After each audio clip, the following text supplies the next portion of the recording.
चलिए जानते हैं आज की देश और दुनिया की सिलेक्टेड काम की और महत्वपूर्ण 50 बड़ी खबरों को सिर्फ 10 मिनट में। पर अभी तक आपने इस चैनल को सब्सक्राइब नहीं किया है तो सब्सक्राइब कर दें। संजय सिंह ने कहा कि सरकार जनता को मूर्ख समझकर महंगाई बढ़ा रही है, बेरोजगारी फैला रही है, खाद के लिए किसानों को लाइन में खड़ा कर रही है और रुपये की कीमत गिराकर देश को कर्ज में डुबो रही है। उन्होंने कहा कि इन असली मुद्दों से ध्यान हटाने के लिए नकली मुद्दे खड़े किए जा रहे हैं। मनरेगा और अरावली के मुद्दे पर कांग्रेस बड़े आंदोलन की तैयारी में है। बताया जा रहा है कि राहुल गांधी के नेतृत्व में गुजरात से दिल्ली तक पदयात्रा हो सकती है। 27 दिसंबर को होने वाली CWC की बैठक में इसकी रणनीति पर अंतिम फैसला लिया जाएगा।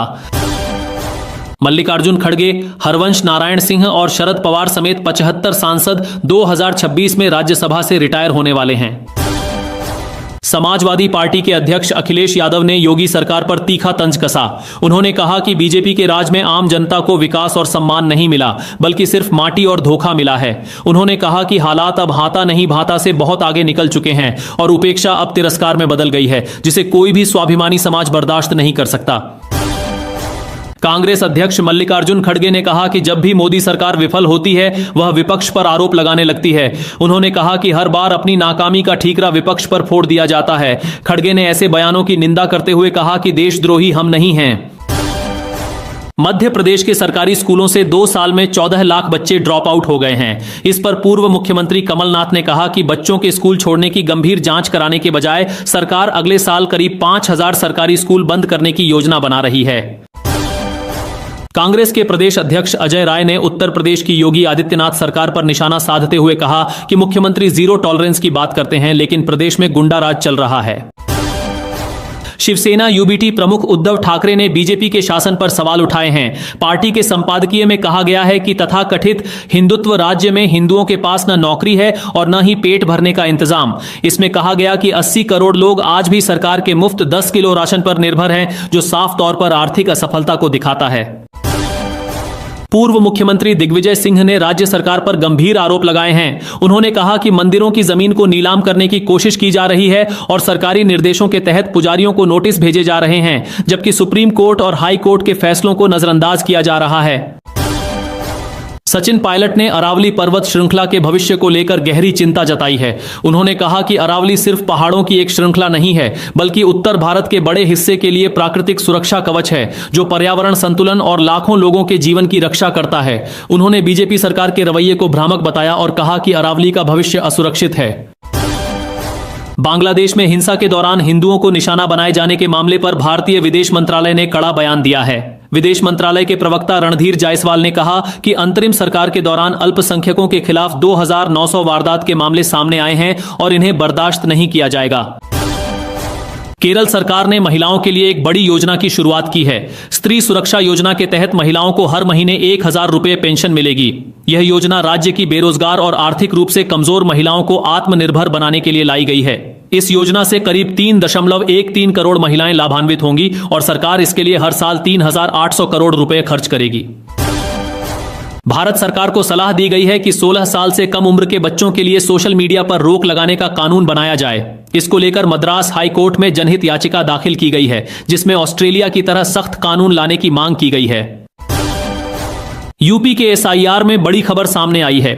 जानकारी के मुताबिक कुल 2.89 करोड़ मतदाताओं के नाम काटे गए हैं, जो कुल मतदाताओं का करीब 18.70% है। 31 दिसंबर को ड्राफ्ट मतदाता सूची जारी की जाएगी। जिन जिलों में सबसे ज्यादा नाम काटे गए हैं उनमें लखनऊ, गाजियाबाद, प्रयागराज, कानपुर, आगरा और बरेली शामिल हैं। अरावली को बचाने के लिए अरावली सत्याग्रह की शुरुआत 7 जनवरी से होगी, जो 20 जनवरी तक चलेगा। यह पदयात्रा अरावली पर्वत श्रृंखला को बचाने के मकसद से आयोजित की जा रही है। दिल्ली में जैसे ही ग्रेप 4 हटाया गया, वैसे ही प्रदूषण फिर बढ़ने लगा है। कई इलाकों में एयर क्वालिटी इंडेक्स 350 के पार पहुंच गया है, जिससे लोगों की परेशानी बढ़ गई है। दिल्ली कांग्रेस अध्यक्ष देवेंद्र यादव ने आरोप लगाया है कि बीजेपी सरकार DTC और क्लस्टर बसों में महिलाओं को मिलने वाली मुफ्त यात्रा की सुविधा बंद करना चाहती है। दिल्ली के प्रदूषण को लेकर सियासी बयानबाजी तेज हो गई है। आम आदमी पार्टी ने LGV के सक्सेना पर तंज कसते हुए गजनी फिल्म के पोस्टर जैसा एक एडिटेड पोस्टर सोशल मीडिया पर डाला है। आपका कहना है कि LG भूल जाते हैं कि दिल्ली में बीजेपी की सरकार है और प्रदूषण की जिम्मेदारी उसी की बनती है। चांदी ने MCX पर सारे रिकॉर्ड तोड़ दिए हैं। कुछ ही घंटों में चांदी 14,491 रुपए बढ़कर करीब 2,38,281 रुपए प्रति किलो पहुंच गई।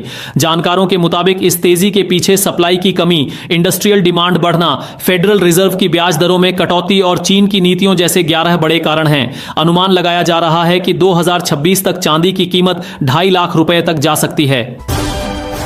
झारखंड में मतदाता सूची के विशेष गहन पुनरीक्षण के दौरान गलत दस्तावेज देने वाले मतदाताओं पर कार्रवाई हो सकती है। अगले साल फरवरी में संभावित SIR से पहले मौजूदा सूची की पेरेंटल मैपिंग में करीब 12 लाख मतदाता चिन्हित किए गए हैं, जिनके नाम सही दस्तावेज न देने पर कट सकते हैं। असम के मुख्यमंत्री हिमंत बिस्व शर्मा ने कहा है कि अगर वह 10,000 नहीं बल्कि 1 लाख रुपए भी दे दें, तब भी एक भी मुसलमान उन्हें वोट नहीं देगा। उन्होंने यह दावा एक बयान के दौरान किया। जनशक्ति जनता दल के अध्यक्ष तेज प्रताप यादव ने कहा है कि उनकी जान को खतरा है और उन्हें सुरक्षा मुहैया कराई जाए। उन्होंने सरकार से इस मामले में तुरंत कदम उठाने की मांग की है।